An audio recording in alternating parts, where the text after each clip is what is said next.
ഒന്നിലധികം വസ്തുക്കളെ പറ്റി എങ്ങനെയാണ് പറയുന്നത്? ആദ്യം നമ്മൾ ആ ഒരെണ്ണം പലതാക്കാൻ പഠിക്കണം അല്ലേ? അപ്പോൾ അതൊന്ന് നമുക്ക് നോക്കാം. ഒരു പുസ്തകം എന്നുള്ളത് എന്താ പറയുക?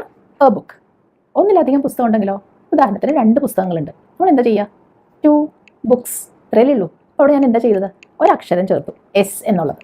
അടുത്തത് ഒരു വീട്, എ ഹൗസ്. കുറേ വീടുകളുണ്ടെങ്കിലോ? 2 ഹൗസസ്. അവിടെ ഞാൻ എസ് ചേർത്തു, ശരിയല്ലേ? അടുത്തത് ഒരു പെൻസിൽ, എ പെൻസിൽ. ഇനി 5 പെൻസിലുകളുണ്ട്, എന്താ പറയുക? 5 പെൻസിൽസ്. എസ് ചേർത്താൽ മതി. അപ്പോൾ സാധാരണ നമ്മൾ ഒരു വസ്തുവിനെ കൂടുതൽ എണ്ണം ആക്കാൻ ചെയ്യുന്നത് എസ് എന്നുള്ളൊരു അക്ഷരം ചേർക്കൽ മാത്രമാണ്. പക്ഷെ ചിലപ്പോൾ എസ് മാത്രം ചേർത്താൽ പോരാ, ഈ എസ് ചേർക്കണം. അതെപ്പോഴാണെന്ന് നോക്കാം. ആദ്യത്തെ വാക്ക് നോക്കൂ, ഒരു ഗ്ലാസ്. അപ്പം എന്ത് പറയും? A glass. ഇനി ഒന്നിലധികം ഗ്ലാസ്സുകളെ പറ്റി പറയണം. 2 ഗ്ലാസ് ഉണ്ടെന്നിരിക്കട്ടെ, അപ്പം എന്താ പറയുക? 2 ഗ്ലാസ്സസ്. അവിടെ ഞാൻ എന്താ ചെയ്തത്?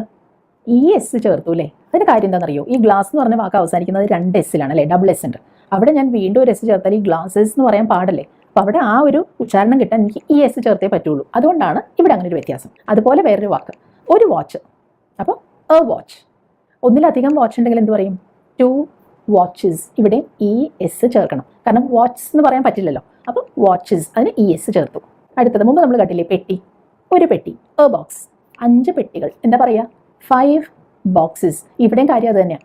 ബോക്സിൻ്റെ കൂടെ എസ് ചേർക്കുമ്പോൾ ബോക്സസ് എന്ന് പറയണ്ടേ, അതിന് ഇ എസ് ചേർക്കണം. പറഞ്ഞും കൂടെ ഒരു ബ്രഷ്, അപ്പോൾ എ ബ്രഷ്. ഇതിൻ്റെ കൂടെ ഇ എസ് ചേർക്കണം, അപ്പോൾ ബ്രഷസ് എന്ന് കിട്ടും.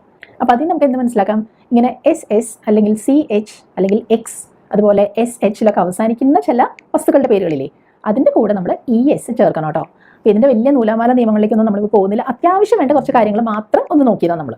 പക്ഷേ ചില വാക്കുകളുടെ കാര്യത്തിൽ ഇങ്ങനെ എസ്സോ അല്ലെങ്കിൽ ഇ എസ്സോ ഒന്നും ചേർക്കാൻ പറ്റില്ല കേട്ടോ. അവിടെ വേറൊരു നിയമമാണ്. ഉദാഹരണത്തിന് നമ്മളിപ്പോൾ ഒരാളെ പറ്റി, ഒരു പുരുഷനെ പറ്റി പറയുകയാണെന്നിരിക്കട്ടെ. അപ്പോൾ അതിന് നമ്മൾ ഇംഗ്ലീഷിൽ പറയുന്ന വാക്ക് മാൻ എന്നാണ്. അപ്പോൾ ഒരു പുരുഷൻ, എ മാൻ. 2 പേരെ പറ്റി പറയുമ്പോഴോ? 2 മെൻ എന്ന് പറയാം. അവിടെ എന്താ ചെയ്തത്?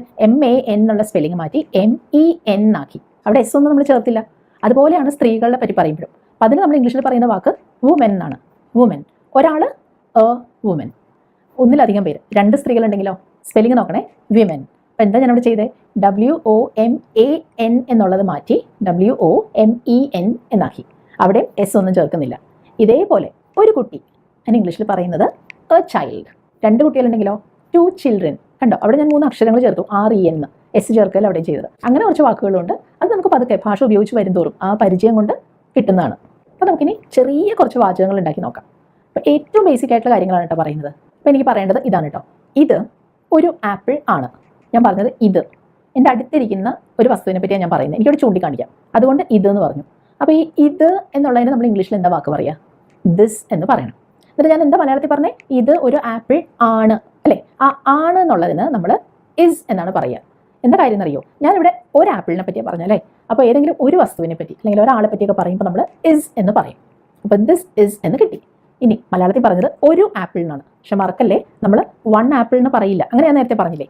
നമുക്ക് പറയാം എ അല്ലെങ്കിൽ ആൻ ചേർത്ത്. ഏതാ ഉപയോഗിക്കുക? ആപ്പിൾ. തുടങ്ങുന്നത് എ എന്ന അക്ഷരം വെച്ചിട്ട്, സ്വരാക്ഷരം വെച്ചിട്ടാണ്. അപ്പോൾ ദിസ് ഇസ് ആൻ ആപ്പിൾ. കിട്ടിയില്ലേ? എൻ്റെ കൂടെ ഒന്ന് പറയാമോ? This is an apple. This is an apple. ഇനി അടുത്തത്, ഇത് ഒരു പുസ്തകമാണ്. അടുത്തിരിക്കുക കേട്ടോ. ഇത് ഒരു പുസ്തകമാണ്. അപ്പോൾ എന്ത് പറയും? This is A book. Book എന്നുള്ളതാണ് ഞാൻ പറഞ്ഞത്. ബി വെച്ചാണ് തുടങ്ങിയത് അല്ലേ? വ്യഞ്ജനം വെച്ചിട്ടാണ് തുടങ്ങിയത്, ബി. അതുകൊണ്ട് A book. This is A book. ഒരു ബുക്കേ ഉള്ളൂ, അതുകൊണ്ട് ദിസ് ഇസ് എ ബുക്ക്. അടുത്തത് കേട്ടോ, ഇത് ഒരു താക്കോലാണ്. താക്കോൽ. അതിനെന്താ പറയുക ഇംഗ്ലീഷിൽ? കീ എന്ന് പറയാം. അപ്പോൾ കീ എന്ന് പറയുന്നത് കെ എന്ന അക്ഷരം വെച്ചാൽ തുടങ്ങുന്നത് കേട്ടോ, സ്വരാക്ഷരം വെച്ചിട്ടല്ല. അപ്പോൾ എ ആണ് ഉപയോഗിക്കേണ്ടത്. ഇത് ദിസ് ഇസ് എ കീ. കിട്ടിയില്ലേ? എന്തെങ്കിലും ബുദ്ധിമുട്ടുണ്ടോ? അപ്പോൾ നമ്മൾ അടുത്തുള്ള ഒരു വസ്തുവിനെ പറ്റി പറയാൻ പഠിച്ചു. ഇനി നമുക്ക് കുറച്ച് ദൂരെയുള്ള ഒരു വസ്തുവിനെ പറ്റി എങ്ങനെ പറയാമെന്ന് നോക്കാം. ഒരു വസ്തു പക്ഷെ ദൂരെ. അപ്പോൾ അതിന് നമുക്ക് ഉപയോഗിക്കാവുന്ന ഒരു വാക്കുണ്ട് കേട്ടോ, ദാറ്റ്. അത് ഓർമ്മയിൽ വെക്കണേ. അപ്പോൾ എനിക്ക് മലയാളത്തിൽ പറയേണ്ടത് ഇതാണ്. അത് ഒരു വീടാണ്. അവിടെ ഒരു വീടേ ഉള്ളൂ, പക്ഷെ ദൂരെ. അത്. അപ്പോൾ ദാറ്റ് ആണല്ലോ.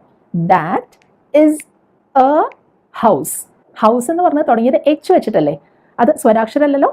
അതുകൊണ്ട് ദാറ്റ് ഇസ് എ ഹൗസ്. അതേപോലെ അത് ഒരു ഓറഞ്ച് ആണ്. കുറച്ച് ദൂരെ ഇരിപ്പുണ്ട് ഒരു ഓറഞ്ച്. എന്താ പറയുക? ദാറ്റ് ഒരെണ്ണല്ലേ ഉള്ളൂ, ഇസ്. That is. ഇനി ഓർക്കണം, ഓറഞ്ച് തുടങ്ങുന്നത് സ്വരാക്ഷരം വെച്ചിട്ടാണ്, ഓ.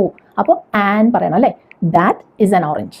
അതേപോലെ അത് ഒരു പക്ഷിയാണ്. ഇപ്പോൾ പക്ഷി എന്നുള്ളതിന് നമുക്ക് ബേർഡ് എന്ന് പറയാം. അത് കേട്ടോ, ദാറ്റ് ഇസ് എ ബേർഡ്. ഇനി നമുക്ക് വേറൊരു കാര്യം നോക്കിയാലോ. എൻ്റെ അടുത്തുള്ള കുറച്ച് വസ്തുക്കളെ പറ്റിയാണ് ഞാൻ പറയുന്നത്. ഇപ്പോൾ ഒരു പുസ്തകമല്ല, ഒന്നിലധികം പുസ്തകങ്ങളുണ്ട്. അപ്പോൾ എനിക്ക് ദിസ് എന്ന് പറയാൻ പറ്റില്ല. പിന്നെ എന്ത് പറയും? നമുക്ക് നോക്കാം.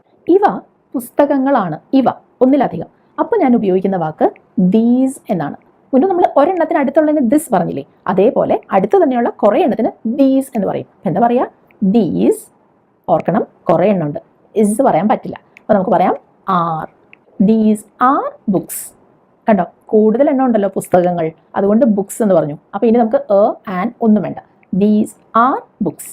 അപ്പോൾ അടുത്തത്, ഇവ കടലാസുകളാണ്. കടലാസ് എന്ന് പറയുന്നത് പേപ്പർ എന്ന് പറയാം അല്ലേ. അപ്പോൾ കടലാസുകൾ എസ് ചേർക്കണം. പേപ്പേഴ്സ് എന്ന് കിട്ടി അല്ലേ. These are papers. അപ്പോൾ ഇവ മരങ്ങളാണ്. എന്ത് പറയും? These are trees. കണ്ടോ, എസ് ചേർക്കണം കേട്ടോ. These are trees. ഇനി ദൂരെ കുറച്ചധികം സാധനങ്ങളെ പറ്റി നമ്മൾ എങ്ങനെ പറയും എന്ന് നോക്കാം. ഇപ്പോൾ നമ്മൾ പറയാൻ പോകുന്നത്, ദൂരെ കുറച്ച് പെട്ടികൾ ഇരിപ്പുണ്ട്, ബോക്സ്, പക്ഷെ ദൂരെയാണ്, ഒന്നിലധികം പെട്ടികൾ. അപ്പോൾ എന്ത് പറയും? ദോസ് എന്നുള്ള വാക്ക് ഉപയോഗിക്കണം. അപ്പോൾ ദോസ്. ഇനി എന്താ ഉപയോഗിക്കാം? കുറച്ചധികം പെട്ടികളുണ്ട് കേട്ടോ, ഒരെണ്ണമല്ല, ആറ് പറയണ്ടേ. Those are boxes. കണ്ടോ, ദോസ് ആർ ബോക്സസ്. ഇനി അവിടെ എനിക്ക് കുറച്ച് വാച്ചുകൾ കാണാം, കയ്യിൽ കെട്ടുന്ന വാച്ച്. അപ്പോൾ ദോസ് ആർ വാച്ചസ്. അപ്പോൾ ഇപ്പോൾ നമ്മൾ അടുത്തുള്ള ഒരു വസ്തുവിനെ പറ്റിയും ഒന്നിലധികം വസ്തുക്കളെ പറ്റിയും അതേപോലെ അകലെയുള്ള ഒന്നും അതിലധികം വസ്തുക്കളെ പറ്റിയും പറയാൻ പഠിച്ചു അല്ലേ.